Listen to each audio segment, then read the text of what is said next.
Hi అండి, welcome back to my channel spicy అమేలా. శివంబారాయణకి దక్షిణమూర్తికి మధ్య మొదలైన భయంకరమైన యుద్ధం, షాక్లో శివన్నారాయణ కుటుంబం. మరియు ఇదంతా ఎలా జరిగింది అని తెలుసుకోవాలంటే వీడియోనైతే పూర్తిగా చూసేయండి. జోష్న నిజస్వరూపం బయటపడాలని కోరుకునేవారు వెంటనే లైక్ చేసి సబ్స్క్రైబ్ చేసుకోండి. ఇక అక్కడి నుంచైతే అందరూ బయలుదేరి వెళ్తారు. సూరజ్ మరియు జోష్న స్కూటీలో ఆఫీస్కని బయలుదేరుతూ మాట్లాడుకుంటూ ఉంటారు. సూరజ్ ఫోటో చూపించి తను ప్రేమించిన అమ్మాయి ఫోటో అని చెబుతూ ఇలా అంటాడు. తన అందం చూసి నువ్వే కుళ్ళుకుంటావు, అంతటి అందం నా అదృష్ట దేవతది అని అంటూ ఉండగా జోష్న అదృష్ట దేవతే కావచ్చు కానీ నీ కంట పడిందిగా ఇంకా దురదృష్ట దేవతే అని అంటుంది.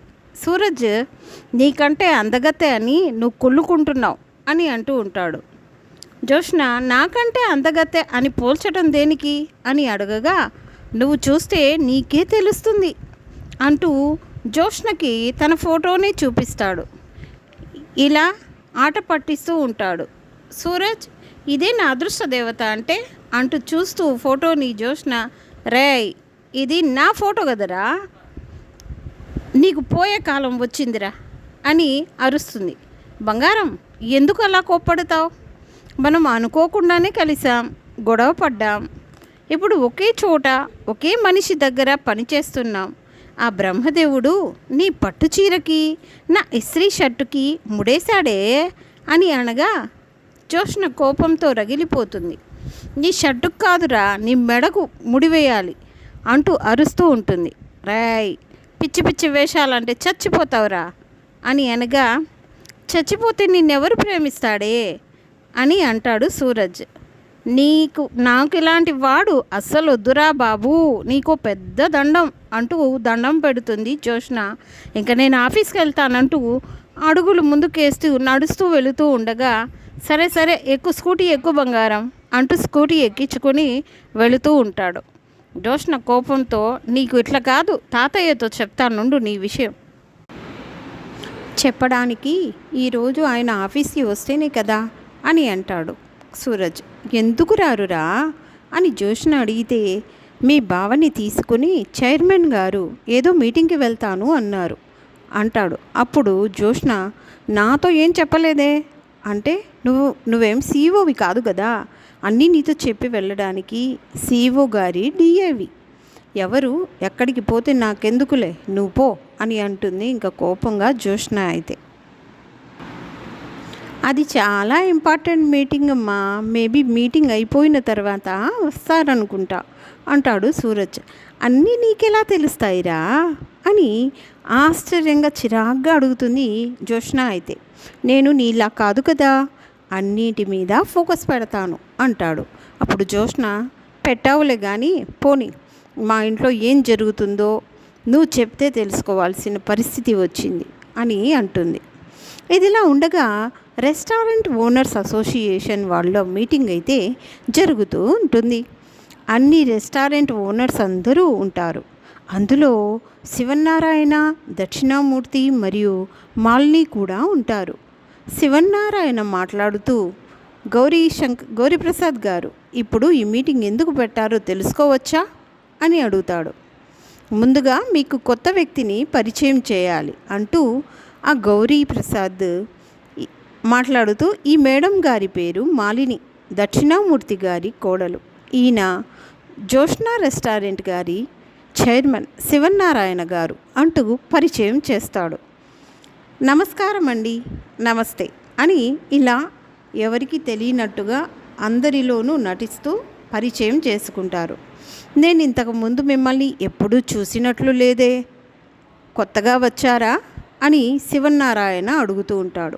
అప్పుడు మాలిని అవునండి, ఇంతకుముందు మేము వేరే ఊళ్ళో ఉండేవాళ్ళం, ఫ్యామిలీ మొత్తం ఇక్కడికే వచ్చాం, ఇక్కడే ఇల్లు కొన్నాం, ఇక్కడే ఉంటున్నాం, ఇక మీదట ఇక్కడే ఉంటాం అని అంటుంది. ఇక్కడ మీ బంధువులు కానీ తెలిసిన వాళ్ళు కానీ ఉన్నారా అండి అని ఆ అసోసియేషన్లో ఒకరు అడగగా అప్పుడు మనసులో అయితే కార్తిక్ భయపడుతూ ఉంటాడు. శివనారాయణ గారు అని చెప్పేస్తుందేమో తాత పేరు అని అనుకుంటూ ఉండగానే అనుకున్నట్టుగానే మాలిని అయితే శివనారాయణ గారు అని అంటుంది. ఒక్కసారిగా ఉలిక్కిపోతాడు శివనారాయణ. మీ శివనారాయణ మీ బంధువా అని ఆశ్చర్యంతో అసోసియేషన్ వాళ్ళు అడగగా, ఒక అసోసియేషన్లో ఉన్న వాళ్ళంతా ఒక కుటుంబంగా ఉండాలి అంటారు కదా, మనమంతా ఈ సిటీలోనే టాప్ రెస్టారెంట్ యజమానులం కదా, ఈ రెస్టారెంట్ అసోసియేషన్లో ఉన్న వాళ్ళంతా మా బంధువులే అని అంటుంది మాలిని చాలా తెలివిగా. చాలా బాగా చెప్పారు మేడం అని అంటారు. మా తాత గౌరీప్రసాద్ గారు పిలిచింది ఎందుకో అసలు విషయం చెప్పండి అని అడుగుతాడు శివనారాయణ. మీకేమో అర్జెంట్ పనులున్నట్టున్నాయి, నాలాంటి వాళ్ళు ఖాళీగా ఎందుకు ఉంటారు, తొందరగానే ముగిస్తాంలేండి, అదే మిమ్మల్ని ఇక్కడి నుంచి తొందరగానే పంపించేస్తాంలేండి అంటాడు ఆ గౌరీప్రసాద్. ఆ దక్షిణామూర్తి గారు మీరు చెప్తారా, నన్ను చెప్పమంటారా అని అడగగా, అప్పుడు దక్షిణామూర్తి మేము చెప్తేనే గౌరవంగా ఉంటుంది, ఎందుకంటే చాలా తక్కువ రోజుల్లోనే ఎక్కువ బ్రాంచ్లు ఓపెన్ చేసి జోష్నా రెస్టారెంట్తో డిఎం రెస్టారెంట్స్ కూడా మార్కెట్లో గట్టిగానే పోటీ పడుతున్నాయి. పోటీ ఎవరన్నది ముఖ్యం కాదండి, ఎవరు నెంబర్ 1 అన్నదే ముఖ్యం అని అందులో ఒకతను అనగా, ఆ నెంబర్ 1 ఎవరో తేల్చడానికే కదా ఈ పోటీ, ముందు విషయం ఏంటో చెప్పండి అని అడుగుతాడు శివనారాయణ. మామూలుగా అయితే ఈ పోటీలో అన్ని రెస్టారెంట్స్ పోటీ పడాలి. ఈ సిటీలోని బెస్ట్ షెఫ్లంతా నా రెస్టారెంట్లోనే ఉన్నారు. నాతో పోటీ పడి ఓడిపోవడం ఇష్టం లేక మిగిలిన వాళ్ళంతా డ్రాప్ అయ్యారు అని శివనారాయణ అంటాడు. అప్పుడు దానికి దక్షిణామూర్తి అంటూ, అవునండి, ఇక మిగిలింది మేము మీతో పోటీ పడడానికి సిద్ధంగా ఉన్నాం అని అంటుంది ఇక మాలిని అయితే. మేము సిద్ధంగా లేము. ఎందుకు శివనారాయణ గారు, న్యాయంగా అయితే పోటీ అందరితోనూ జరగాలి, ఎవరు పోటీ పడినప్పుడు ఈ పోటీ మాత్రం ఎందుకు, ఇది క్యాన్సిల్ చేయండి అంటాడు ఇక శివనారాయణ అయితే. అప్పుడు మాలిని అంటుంది, బెస్ట్ రెస్టారెంట్ ఏదో ఎలా తెలుస్తుంది అని మాలిని అడగగా, దీంట్లో సందేహం ఏముంది, జోస్టా రెస్టారెంట్ అంటే సిటీలో నెంబర్ 1 రెస్టారెంట్ అని అంటాడు శివనారాయణ అయితే. అని మీరు అనుకుంటే సరిపోతుందా అని మాలిని అడగగా, ఇది నా మాట కాదు, జనం మాట, పోటీ ఏదైనా గెలిచేది నేనే అని శివనారాయణ అనగా, మీరు అన్నది నిజమే, ప్రతిసారి పోటీలో మీరే గెలుస్తున్నారు, కానీ పోయినసారి ఓడిపోయారు కదా అని నవ్వుతూ అడుగుతుంది ఇక మాలిని మరియు దక్షిణామూర్తి అయితే.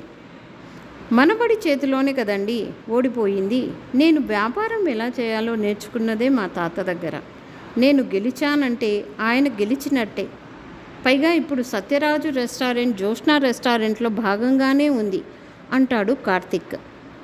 అప్పుడు మరి మీరు మాతో పోటీ పడవచ్చు, మిగతా వాళ్ళంతా ఈ పోటీలో లేనప్పుడు మనకి మాత్రం పోటీ ఎందుకు అని శివనారాయణ అంటాడు. మీరు చెప్పింది న్యాయంగానే ఉందండి, మిగతా వాళ్ళంతా డ్రాప్ అయ్యారు కాబట్టి నెంబర్ 1 రెస్టారెంట్ ఏది అన్న దాని గురించి పోటీ అవసరం, కానీ బెస్ట్ వంటకం ఎవరిది అని దాని మీద పోటీ అవసరం కదా అంటుంది మాలిని. బెస్ట్ రెస్టారెంట్ అనేసరికి చాలా విభాగాల్లో టెస్టులు ఉంటాయి, దానికి 2 మాత్రమే పోటీ పడడం న్యాయం కాదు. ఎందుకంటే మా రెస్టారెంట్లో సర్వీస్ బాగుంటే మీ రెస్టారెంట్లో మెయింటెనెన్స్ బాగుండొచ్చు, మరి ఇంకేదైనా రెస్టారెంట్లో ఏదో ఒక వంటకం బాగుండొచ్చు. బెస్ట్ రెస్టారెంట్ ఏది అనే దానికంటే బెస్ట్ వంటకం ఎవరిది అని దాని మీద పోటీ పడదాం. మీ అందరికీ ఓకే కదా మాలిని గారు, మేమందరం ఏ రకంగానూ మీతో కానీ శివనారాయణతో కానీ పోటీ పడాలి అని అనుకోవడం లేదు అని అసోసియేషన్ వాళ్ళంతా ఒక్కసారిగా కరాఖండిగా చెప్పేస్తారు. మేమంతా ఈ మాట చెప్పడానికే మిమ్మల్ని పిలిచాం, అయితే మేము శివనారాయణ గారితో పోటీ పడతాం, ఉత్తమ వంటకాలు ఎలా ఉంటాయో జనానికి తెలియాలి కదా, మేము పోటీకి సిద్ధమే అని చెప్పండి అని అంటుంది మాలిని. అలాగే దక్షిణామూర్తి కూడా దానికి కావలసిన ఏర్పాట్లన్నీ చేస్తాం అని అంటుంది మాలిని.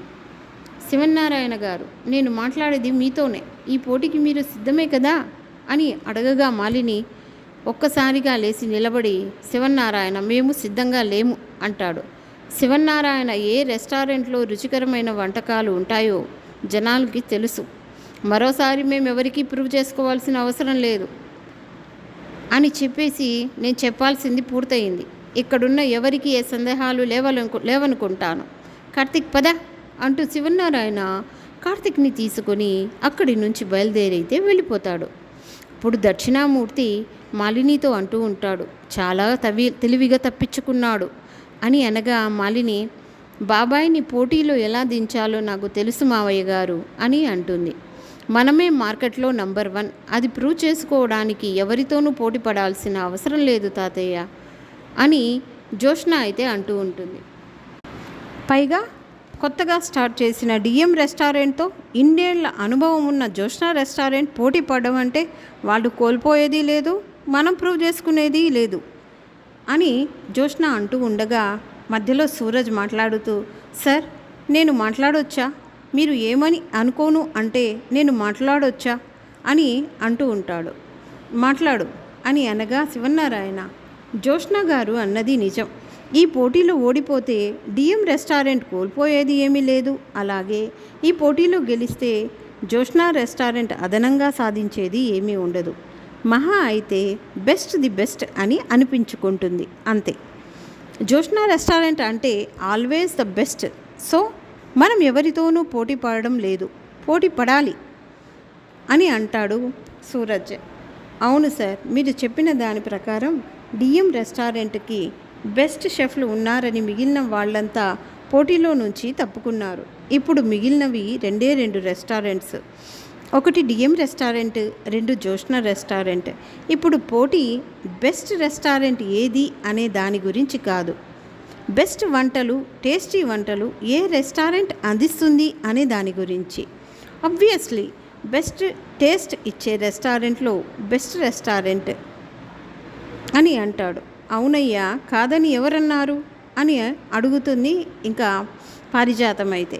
ఇప్పుడు నువ్వు ఏం చెప్పాలనుకుంటున్నావు, మనం పోటీ చేద్దాం సార్ అని అంటాడు ఇంకా సూరజ్ అయితే శివన్నారాయణతో. వద్దని చెప్తున్నాను కదా, పోటీ పడాలి మేడం, చైర్మన్ గారికి తెలియదా, నేను ఆయన గురించి ఆలోచించే చెప్తున్నాను అని అంటాడు సూరజ్ జోష్నతో. నీ లిమిట్స్ క్రాస్ చేసి మాట్లాడుతున్నావు అని అంటుంది జోష్న. తనేదో చెప్పాలని అనుకుంటా ఉంటే నువ్వెందుకు మాట్లాడుతున్నావు, చెప్పనివ్వు అని దీప మధ్యలో కల్పించుకొని మాట్లాడగా జోష్న ఒక్కసారిగా కోపంతో దీపతో, ఏంటే చెప్పేది, ఇది మా ఫ్యామిలీ మ్యాటర్, ఎవరూ వేలు పెట్టాల్సిన అవసరం లేదు అని అంటుంది. వారు మేము మా ఫ్యామిలీ అనే అక్షరాలతో అడ్డుకట్ట కట్టాల్సిన అవసరం లేదు. అలా అయితే సూరజ్ పరాయివాడు కాదు, బయటికి పొమ్మను, పారిజాతం అందరినీ రమ్మన్నది నేనే అని అంటాడు పారిజాతంతో శివన్నారాయణ కోపంగా. ఇక శివన్నారాయణ అంటాడు, ఇక్కడ ఉన్న వాళ్ళందరూ నా వాళ్ళు, సూరజ్తో సహా. సూరజ్, నువ్వేం చెప్పాలనుకుంటున్నావో పూర్తిగా చెప్పు అని అంటాడు. అప్పుడు సూరజ్, ఆల్రెడీ రెస్టారెంట్స్ని రన్ చేస్తున్న వాళ్ళంతా ఒక కొత్త రెస్టారెంట్ని చూసి పోటీ నుండి తప్పుకుంటుంటే తెలియకుండానే దానికో గుర్తింపు వచ్చినట్లే. ఎప్పుడూ ఓటమెరుగని జోష్న రెస్టారెంట్కి డిఎం రెస్టారెంట్ పోటీ పడకూడదు. అయినా సరే పోటీకి సిద్ధపడ్డారంటే మిమ్మల్ని ఓడించగలమనే నమ్మకంతోనే కదా. మీరు ఇప్పుడు పోటీ చేయలేదంటే ఇది జనంలోకి ఎలా వెళ్తుంది, బయటి వాళ్ళ వరకు ఎందుకు, రెస్టారెంట్ ఓనర్స్ అసోసియేషనే తీసుకుందాం, వాళ్ళు ఏమని అనుకుంటారు, ఓడిపోతామనే భయంతోనే మీరు ఈ పోటీకి అని చెప్తూ ఉండగానే ఇంకా కోపంతో ఆయన శివన్నారాయణ అయితే ఒక్కసారిగా లేచి నిలబడి సూరజ్ అంటూ గట్టిగా అరుస్తాడు. అంటే సార్, మీరు ఓడిపోతారని కాదు, విన్నర్ అని ఎవరిని అంటారు, పోటీలో దిగి గెలిచిన వాళ్ళనే కదా. ఒకరి మీద ఎదురుగా నిలబడడానికి సిద్ధంగా ఉన్నప్పుడు మీరు పోటీలో నిలబడాల్సిందే. అలాంటి పోటీ మాకు అవసరం లేదని చెప్తున్నాను సూరజ్ అని అంటుంది జోష్న. సూరజ్ చెప్పింది నిజమే. అని దీప అనగా వెంటనే కోపంతో జోష్న ఏమిటే నిజం అని గట్టిగా అరుస్తుంది. మనం డిఎం రెస్టారెంట్తో పోటీ పడదాం అని అంటుంది. అప్పుడు కోపంతో నీకేమైనా మతిపోయిందా? నిలబడితే కదా మనల్ని మనం మరొకసారి నిరూపించుకోగలిగేది అని అంటాడు కార్తిక్. అయితే అవును తాత, దక్షిణామూర్తి గారికి మనకి ఉన్న రిలేషన్ గురించి బోర్డ్ మెంబర్స్కి కానీ రెస్టారెంట్స్ ఓనర్స్ అసోసియేషన్కి కానీ తెలియదు. ఇది కేవలం ఒక నెంబర్ 1 రెస్టారెంట్కి, ఒక కొత్త రెస్టారెంట్కి జరుగుతున్న పోటీగానే అందరూ చూస్తారు. మనం కూడా బిజినెస్ యాంగిల్లోనే ఆలోచిద్దాం. అయితే పోటీ పేరుతో మీ తాతని దక్షిణామూర్తిని కొట్టుకోమంటావురా అంటూ అడుగుతుంది ఇక కోపంతో పారిజాతం అయితే కార్తిక్ని. ఇవి వంటల పోటీలు, కుస్తీల పోటీలు కాదు పారు. వీళ్ళకి మాట తేడా వచ్చిందంటే గరిటెలు కాదు కత్తులే పట్టుకుంటారు అంటుంది పారిజాతం. కొన్ని మాటలతోనే కాదు చేతలతో కూడా గెలవచ్చు పారు. ఇది మా తాతకి చేత కాదంటావా? వాడు అదే చెప్తున్నాడే, మీరు అలా అర్థం చేసుకుంటున్నారు అంటుంది దీప జోష్నతో. నువ్వెందుకే నోరేసుకొని పడిపోతావు అని గట్టిగా అరుస్తుంది పారిజాతం దీపని. అప్పుడు దీప ఎవరు పడిపోతున్నారు బాగా అర్థమవుతానే ఉందిలేండి అని అనగా కోపంతో ఇంకా పారిజాతం అయితే చూసారా నేను మీ భార్యనని కూడా చూడకుండా దీప ఎన్నేసి మాటలు అంటుందో అని అంటుంది. మరి వెంటనే కార్తిక్ కల్పించుకొని నువ్వంటే పడతారందరూ మరి అని అనగా వెంటనే పారిజాతం అది నాకంటే చిన్నదే కదా, ఏదో పెద్దదాన్ని ఓ మాట అన్నాననే అనుకోవచ్చు కదా అని అంటుంది. వెంటనే సుమిత్ర ఆ మాట మాత్రం మీరెందుకు అనాలి అని సుమిత్ర ప్రశ్నించగా ఇక జోష్న మరి పారిజాతం అయితే ఒక్కసారిగా షాక్ తింటారు. జోష్న అడుగుతుంది నువ్వెందుకు మమ్మీ దీపకి సపోర్ట్ చేస్తావు అని అనగా అప్పుడు కార్తిక్ అందరూ నోళ్ళేసుకొని పడిపోయేలా మాట్లాడేది కాదు, న్యాయంగా మాట్లాడే వాళ్ళు కూడా ఉన్నారు. అప్పుడు జోష్న సూరజ్ ఎందుకు పోటీ పడదామంటాడు, దానికి దీప ఎందుకు సపోర్ట్ చేస్తూ ఉంది, ఇదంతా వెనకుండి నువ్వు అనిపిస్తున్న మాటలే బావా, ఇది నాకు బాగా తెలుసు అని అంటుంది. ఈ మాట అనేవాడినే అయితే తాతకు అక్కడే చెప్పేవాడిని. ఎక్కడ చెప్పినా ఎవరు చెప్పినా డిఎం రెస్టారెంట్తో పోటీ పడడం నాకు ఇష్టం లేదు బావా అని జోష్న అయితే చెప్తుంది. మా తాత ఎవరెస్ట్, ఎవరి ముందు తల వంచడు అని అంటుంది. అంతలోనే ఒక్కసారిగా ఫోన్ రింగ్ అవుతుంది. అప్పుడు శివనారాయణ కార్తిక్ ఫోన్ రింగ్ అవుతుంది ఎవరో చూడు అని అనగా కార్తిక్ వెళ్ళి ఫోన్ లిఫ్ట్ చేస్తాడు. కొత్త నెంబర్ తాత, ఎవరో తెలీదు అని అనగా శివనారాయణ వచ్చి చూడగా దక్షిణామూర్తి కాంపిటీషన్ గురించి అడగడానికై ఉంటుంది అని అంటాడు. కాల్ కట్ చేయి బావా, అవసరం లేదు అని అంటుంది జోష్న. లేదు, లిఫ్ట్ చేసి స్పీకర్ ఆన్ చేయి, ముందుగా మాట్లాడితే నువ్వు ఒక మెట్టు తగ్గినట్టు అవుతుందని ఆగిపోయావా మిత్రమా అని ఫోన్ లిఫ్ట్ చేయగానే ఒక వాయిస్ అయితే వినిపిస్తుంది దక్షిణామూర్తిది. మన మిత్రత్వానికి ఆప్తిగాలే కాదు వర్ధంతిలు కూడా జరిగిపోయాయి, మిగిలింది శత్రుత్వం మాత్రమే. మనిషినంటూ గుర్తుపెట్టుకోవడానికి ఏదో ఒకటి మిగిలింది కదా, ఎందుకు ఫోన్ చేసావో చెప్పు అని అడుగుతాడు శివనారాయణ. ఎందుకు నవ్వుతున్నావు, భయపడ్డావు అని అంటాడు శివనారాయణ. దక్షిణామూర్తిని చూసి మొట్టమొదటిసారిగా శివనారాయణ భయపడ్డాడు. దక్షిణామూర్తి ఎవడ్రా భయపడేది అని గట్టిగా అరుస్తాడు శివనారాయణ దక్షిణామూర్తి మీద. ఈరోజు నీ కళ్ళలో బెరుకు చూశాను, నీ ఒంట్లో భయం చూశాను, నువ్వు జీవితంలో మొదటిసారి భయపడ్డావు అంటూ దక్షిణామూర్తి వెక్కిరి నవ్వుతూ గట్టిగా ఇంకొంచెం రెచ్చగొడుతూ శివనారాయణతో ఫోన్లో మాట్లాడుతూ ఉంటాడు. రే దక్షిణామూర్తి, గాయపడ్డ సింహాన్ని చూసి నక్క తొడగొట్టకూడదు, ఓర్పు నశించి పంజా విసిరిందో తొడే కాదు మెడ కూడా తగిపోతుంది అని అంటాడు శివనారాయణ. అప్పుడు దక్షిణామూర్తి నువ్వు విసిరే పంజా కోసమే నేను ఎదురు చూస్తున్నాను, నువ్వు గాయపడ్డ సింహానివి కాదు, భయపడ్డ సింహానివి అని అంటాడు. దక్షిణామూర్తి అరవకు, నీలో అంత దమ్ముంటే పోటీకి రా, నీ భవిష్యత్తు నీకు మీటింగ్లోనే కనిపించింది అని అంటాడు. శివనారాయణ కోప్పడితే ఓడిపోతామేమోనని తెలిసి తెలివిగా అక్కడి నుంచి తప్పించుకున్నావు అని అంటాడు దక్షిణామూర్తి. తప్పించుకోలేదు అని అంటాడు శివనారాయణ. మనవన్ని అడ్డు పెట్టుకొని పారిపోయావు కదరా అని దక్షిణామూర్తి అనగా ఆవేశంతో శివన్నారాయణ ఎవడ్రా పారిపోయేది? శివన్నారాయణ పేరులోనే వీరత్వం ఉందిరా, నేను కష్టపడి సంపాదించుకున్న నా ప్రతిష్టలో నా పౌరుషం ఉందిరా, ఎవరూ నన్ను చేయి పట్టుకొని తీసుకువచ్చి నంబర్ 1 స్థానంలో కూర్చోబెట్టలేదు. ప్రతి మెట్టు కట్టుకుంటూ వచ్చానురా, నిజాయితీగా పనిచేశాను, న్యాయంగా గెలిచాను. భయపడడం పారిపోవడం ఈ శివన్నారాయణకి తెలియదురా. నాకున్న బ్రాంచ్లో ఏ బ్రాంచ్కైనా వెళ్ళి శత్రువుని చూసి శివన్నారాయణ భయపడడం మీరెప్పుడైనా చూసారా అని అడుగు. శివన్నారాయణ భయపడడానికి ఒక్కడు చెప్పిన బస్తీ మే సవాల్, నా తల తీసి నీ కాళ్ళ దగ్గర పెడతానురా అని అంటాడు.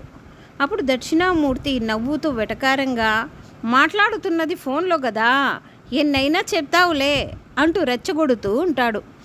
ఆవేశంతో రగిలిపోతున్న శివన్నారాయణ, ఏ దక్షిణామూర్తి, ఫోన్లో కాదురా, నీ ఇంటికి వచ్చి కూడా నేను ఇలాగే మాట్లాడుతాను అని అనగా, నీ కోసం నా ఇంటి తలుపులు ఎప్పుడూ తెరిచే ఉంటాయి.